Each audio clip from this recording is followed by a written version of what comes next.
যদি আপনি research gap unique topics পেয়েছেন, ঠিক আছে, মানে আপনি এমন একটা জামা পেয়েছেন যে জামাটা, যে পাঞ্জাবিটা আপনার আগে আপনার কোনো বন্ধু বান্ধব কেউ পরে নাই, কিন্তু এখন যখন জামাটা কিনতে গেছেন, তখন কিনতে গিয়ে দেখলেন যে এটার মধ্যে কিছু ঝামেলা আছে। প্রথম ঝামেলা হলো কি, এখন তো আমাদের দেশে ঈদ হচ্ছে গরমকালে, এটার কাপড় যেটা, সেই কাপড়টা কটন কাপড় না, এটা পরলে অনেক গরম লাগবে, এটা পরে সারাদিন থাকা যাবে না। এটা একটা প্রবলেম। 2 নম্বর প্রবলেম, আমার বাজেট তো আমি বলছি 3,500 টাকা, 3,800 টাকা, 4,000 টাকা, বাট এই জামার গায়ে আরঙের মতন চোখ বন্ধ করে এরা লিখে রাখছে 24,000 টাকা।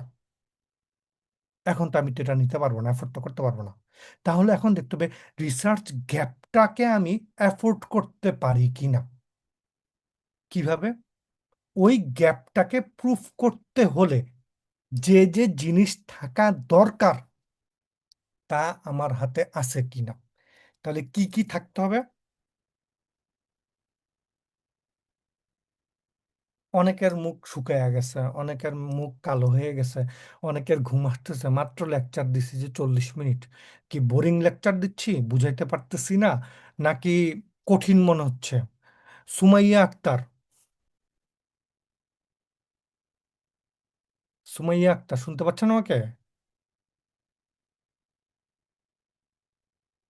সুমাইয়া আক্তার,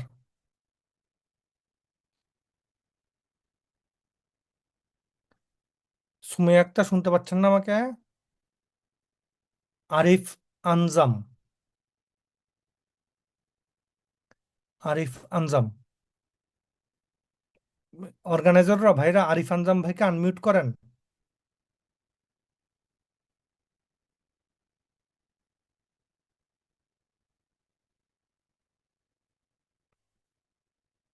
অর্গানাইজার ভাই সাহেবেরা, স্যারেরা, আপনারা এক কাজ করেন, এ, সবাইকে গিয়ে আনমিউট করার অপশন দিয়ে দেন। এদিকে যারা আছে তারা সবাই ম্যাচিউরড, যার সাথে আমি কথা বলবো শুধুমাত্র আপনি নিজেকে আনমিউট করে কথা বলবেন, ঠিক আছে? এছাড়া মিউট ওপেন করবেন না, কারণ আপনাদের আশেপাশে সাউন্ড হতে পারে, লেকচার দেওয়ার ঝামেলা হতে পারে, ঠিক আছে? অর্গানাইজার ভাইরা, রনি ভাই, অয়ন ভাই, আপনারা দয়া করে সবাইকে আনমিউট করার এবিলিটি, স্যার একটু কষ্ট করে আনমিউট হন। যে সবাইকে দিয়ে পার্টিসিপেন্টরা দিয়েছি। আনমিউট হইতে জি পারতেছে না, ওনাদের সাথে আমি জি জি। ইন্টারেক্ট করতে পারতেছি না। এখন সেটা করে দিয়েছি, এখন আনমিউট করতে পারবেন। ধন্যবাদ রনি ভাই, রনি আহমেদ। জি, আরিফ আনজাম, ওয়েলকাম। আসসালামু আলাইকুম। জি স্যার, শুনতে পাচ্ছি। ওয়ালাইকুম আসসালাম। আপনি কিসে পড়েন ভাই? আমি হচ্ছে ইউনিভার্সিটি অফ চিটাগাং এ পড়ি, ফার্স্ট ইয়ারে, department of fisheries. Department of fisheries. G sir. যাক, বেশ ভালো। যতটুকু বলেছি এতটুকু কি বুঝতে পেরেছেন, নাকি কঠিন করে ফেলছে আমি অনেক? আমি 90% বুঝতে পারছি, আমার জাস্ট রিসার্চ গ্যাপটা নিয়ে একটু মানে একটু ডাউট আছে। রিসার্চ গ্যাপে এটা- মাত্র আসছি, এটা নিয়ে আরো বলবো এখন। আচ্ছা ঠিক আচ্ছা। আছে। সুমাইয়া আক্তার, স্যার আসসালামু আলাইকুম। ওয়ালাইকুম আসসালাম। আপনি কোন সাবজেক্টে পড়েন? আমি জুলজি ডিপার্টমেন্টে আছি, কুমুদিনী গভর্নমেন্ট কলেজ টাঙ্গাইল। ও যাক, বেশ ভালো। বুঝতে পারতেছেন, যেহেতু আপনার ফিল্ড আর আমার ফিল্ড কিন্তু সম্পূর্ণ ভিন্ন, তা আমি মাঝখান দিয়ে চলার চেষ্টা করতেছি, এমন সব এক্সাম্পল আনতে চাচ্ছি যেগুলো সবাই বুঝে। কারণ যেমন আপনি জুলজিতে না, জি স্যার। আমি আমার, হচ্ছে একদম নতুন, তো একদম হ্যাঁ, নতুন সেকেন্ড ইয়ারে পড়াশোনা করছি। আমি নতুনদের জন্যই বলতেছি আপু, আপনি টেনশন নেন, আমি কোনো পুরাতনদের জন্য কিছু বলছি? আমি এখনো না বলি না নাই। না। ঠিক আছে। জি। ওকে, দেখে আরো দুই একজন, লিটারেচার রিভিউ ভালোভাবে পড়া, গবেষণা সম্বন্ধে। ভাই প্রশ্ন নিব নিব, চ্যাটে দিয়ে লাভ নেই, আমি এখন চ্যাট দেখতেছি না, আমি এখন চ্যাট দেখতেছি না। এসএইচ শান্ত, এমডি এসএইচ শান্ত। জি, আসসালামু আলাইকুম স্যার। ওয়ালাইকুম আসসালাম স্যার, আপনি কি শুয়ে আছেন নাকি ঘুমিয়ে গেছেন?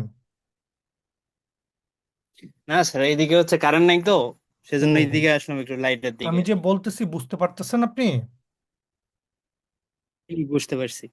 বুঝতে পারছেন না? ধন্যবাদ ভাই। রাকিবুল হাসান, এমডি রাকিবুল হাসান, খুব সুন্দর প্রোফাইল ফটো দিয়ে রাখছেন ভাই, হ্যাঁ। বুঝতে পারতেছেন আপনি কোন সাবজেক্টে পড়েন ভাই? স্যার আমি ম্যাথমেটিক্স এ অনার্স কমপ্লিট করেছি। ও, ক্যামেরা অফ করে রাখছেন কেন? কি ডাটা? না না, ক্যামেরা অন করাই। ও আচ্ছা, ঠিক আছে, ওকে। আসেন আমরা আবার একটু লেখাপড়া যাই, একটু চেক করে দেখলাম সবাই শুনতেছে কিনা, না ঘুমায় গেছে, ঝিমায় গেছে। ঘুমায় গেলে তো প্রবলেম। রিসার্চ গ্যাপ পর্যন্ত আসছি, দেখেন আমি কিন্তু আপনাদের সবাইকে নিয়ে রিসার্চ কোশ্চেনে যাব। এই রিসার্চ কোশ্চেনে যাওয়ার জন্য আমাকে এতগুলো কথা বলতে হচ্ছে, নতুবা কিন্তু আমি সরাসরি কোশ্চেনে চলে যেতে পারতাম, আপনারা যদি বাকি জিনিসগুলো বুঝতে পারতেন। বাট কোশ্চেন কোত্থেকে আসে সেটা আগে বুঝাইতে হবে। তাহলে প্রথম কথা, রিসার্চ গ্যাপটা কি? রিসার্চ গ্যাপটা হচ্ছে যে আমি কি জানতে চাচ্ছি এবং এক্সিস্টিং লিটারেচারে, বর্তমান মার্কেটে, কিসের মার্কেটে? মাছের বাজারে, হ্যাঁ হইতে পারে, আলুর বাজারে হইতে পারে, কাপড়ের বাজারে হইতে পারে, জ্ঞানের বাজারে হইতে পারে। জ্ঞানের বাজার কোনটা? জ্ঞানের বাজার হচ্ছে যেই বাজারে, যেই মার্কেটে গেলে আপনি রিসার্চের, জ্ঞানের পত্রগুলা পাবেন। তো এইটা কেমন মার্কেট? আসেন কয়েকটা ওয়েবসাইটের নাম আমরা শুনি। যেমন প্রথমেই সবাই আমরা জানি বুঝি Google Scholar, ResearchGate, ScienceDirect. এগুলার কথা কেন বললাম? এগুলো আমাদের দেশের স্টুডেন্টরা ইজিলি এদিকে অ্যাক্সেস পায়। এগুলো কি? এগুলো তো জানেন মোটামুটি, এগুলো হলো কি ফেসবুকের মতন, ইনস্টাগ্রামের মতন। কেমন? যেমন আপনি ফেসবুকে আসলেন, ফেসবুকে আমি লেখালেখি করতেছি, আমার লেখা আপনি দেখতে পাচ্ছেন। আপনি অয়ন রহমানের সাথে অ্যাড হইলেন, অয়ন রহমানের ওয়ালে গেলেন, ওনার লেখালেখি দেখতেছেন, ঠিক না? ঠিক তেমনি রিসার্চ গেট অথবা সায়েন্স ডাইরেক্ট হলো একটা এরকম গবেষণাপত্রের ফেসবুক, যেই ফেসবুকে আপনি গেলে বিভিন্ন জার্নালের পেপার দেখবেন। ওদিকে জার্নাল আর ফেসবুকে কি মানুষ। তাইলে এখন দেখেন, ওদিকে গিয়ে আপনি সার্চ করলেন আপনার টপিকটা, টপিকটা সার্চ করার পর আপনি 5টা পেপার পেলেন, 8টা পেলেন, 10টা পেলেন। এখন আপনার যে টপিকটা, সেটার কিওয়ার্ড দিয়ে সার্চ করতে হবে। সার্চ করার পরে আপনি যে পেপারগুলো পেলেন এগুলো যাচাই বাছাই করলেন কিভাবে? অ্যাবস্ট্রাক্টটা দেখে, ইন্ট্রোডাকশনটা দেখে, কনক্লুশনটা দেখে। দেখলেন যে 12টা পেপারের মধ্যে 3টা পেপার পাইছেন আপনি, যে 3টা পেপার আপনি যে টপিক চুজ করছেন তার সাথে রিলেটেড, এর বাইরে আর একটাও রিলেটেড পান নাই। তাহলে ওই 3টা পেপার যদি এখন পড়েন, তাইলে আপনার মনের প্রশ্ন যেগুলো ছিল তার উত্তর কয়টা পেয়েছেন সেটা দেখতে হবে। যেগুলোর উত্তর পেয়েছেন ওই ব্যাপারগুলোকে স্কিপ, যেগুলোর উত্তর পেয়েছেন ওগুলোকে কি করতে হবে? কি করতে হবে? স্কিপ করতে হবে, ছেড়ে দিতে হবে। যেগুলার উত্তর পান নাই, যেগুলার উত্তর পান নাই, ওই পান নাই যেগুলো, ওগুলোকে ধরতে হবে। যতটুক ধরতে পারছি ততটুক হচ্ছে আমার রিসার্চ গ্যাপ। এই গ্যাপ নিয়ে এবার আমাকে আগাইতে হবে।